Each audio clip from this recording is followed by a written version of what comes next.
Good morning बच्चों। आम institute online class में मैं मोनिका जोशी आप सभी बच्चों का स्वागत करते हैं। जैसा कि हम कवि और लेखक परिचय पढ़ रहे हैं, उसी क्रम में आज हम चलते हैं सर्वेश्वर दयाल सक्सेना के जीवन परिचय के बारे में। इनका जन्म जो है, सर्वेश्वर दयाल सक्सेना का जन्म जो है वो 1927 में उत्तर प्रदेश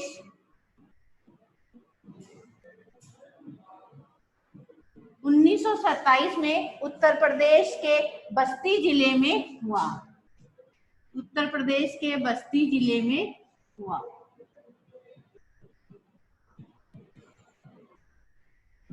बस्ती जिले में हुआ। इनकी शिक्षा जो है वो इलाहाबाद में हुई। इनकी जो शिक्षा है वो इलाहाबाद में हुई। शिक्षा जो है वो इलाहाबाद में हुई। शिक्षा जो है वो इलाहाबाद में हुई। इन्होंने फिर अपनी आजीविका के लिए भी इन्होंने काफी संघर्ष किया। आजीविका के लिए इन्हें सबसे पहले ये दिनमान नाम की एक पत्रिका निकलती थी। उस दिनमान पत्रिका में इन्होंने संपादक का कार्य, उप संपादक का कार्य किया। ये दिनमान नामक जो पत्रिका थी उसमें इन्होंने उप संपादक का कार्य किया। उप संपादक का कार्य किया ये दिन इसमें। तो फिर इन्होंने एक जो पत्रिका निकलती थी पराग, उस बाल पत्रिका में भी इन्होंने संपादक का कार्य किया। ये जो पत्रिका है ये बाल पत्रिका है। ये जो पत्रिका है वो बाल पत्रिका अर्थात बच्चों के लिए मनोरंजन के लिए निकाली गई पत्रिका। इस पत्रिका में उन्होंने संपादक का कार्य किया। इस पत्रिका में उन्होंने संपादक का कार्य किया। फिर इनकी प्रमुख जो रचनाएं हैं उनके बारे में हमें याद होना चाहिए। पहले इनके जन्म के बारे में, फिर इन्होंने किन किन कार्य में कार्य किया उनके बारे में। इनकी जो रचनाएं हैं वो है काठ की घंटियां। काठ की घंटियां। काठ की घंटियां। फिर है दूसरी इनकी जो रचना है वो है बांस का फूल। दूसरी इनकी जो रचना है फिर है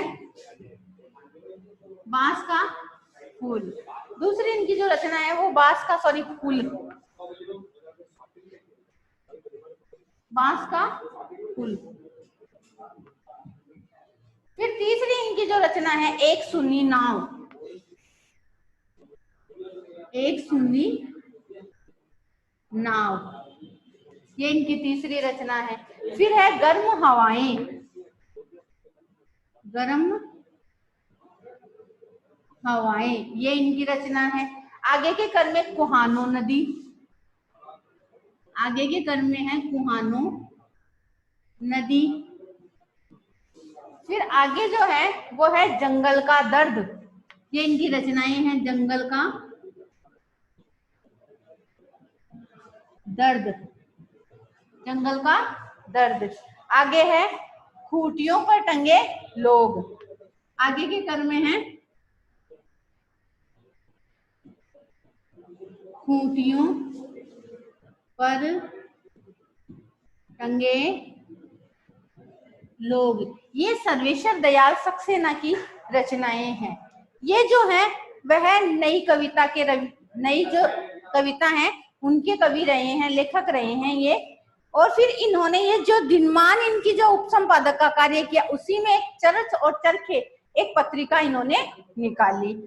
आगे के क्रम में इनको जो सम्मान मिले हुए हैं, इन्होंने अपना जो भी काव्यांश प्रस्तुत किया है वो ग्रामीण वातावरण पर आधारित है।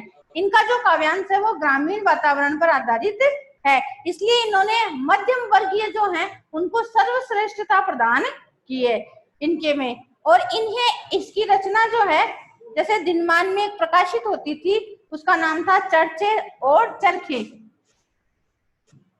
चर्चे और चरखे, ये इनकी एक रचना थी। इस रचना के लिए ही इन्हें साहित्य पुरस्कार मिला हुआ है।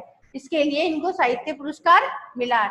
ये जो है वो साठोत्तरी कविता जो बोलते हैं इसको, नई कविता, उसके लेखक माने जाते हैं। क्योंकि हिंदी साहित्य को भागों में विभाजित किया गया है।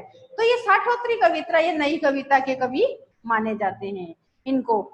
इन्होंने उपन्यास, गद्य की रचनाओं में, नाटक, निबंध प्रचुर मात्रा में अर्थात अच्छी मात्रा में इन्होंने इनका संपादन किया है, इनको लिखा है। एक अच्छे लेखक के रूप में ये रहे हैं। यहाँ अपने जो वातावरण बताया गया है, इन्होंने ये वातावरण, यहाँ पर इनका जो पाठ है वो है मेघ बरसे। तो बरसात का जो वातावरण है वो मानव पर आरोपित कर कर इन्होंने ये वर्णन यहाँ पर किया है। थैंक यू बच्चों। आगे के क्रम में हम कवि का या लेखक का परिचय पढ़ेंगे। Thank you.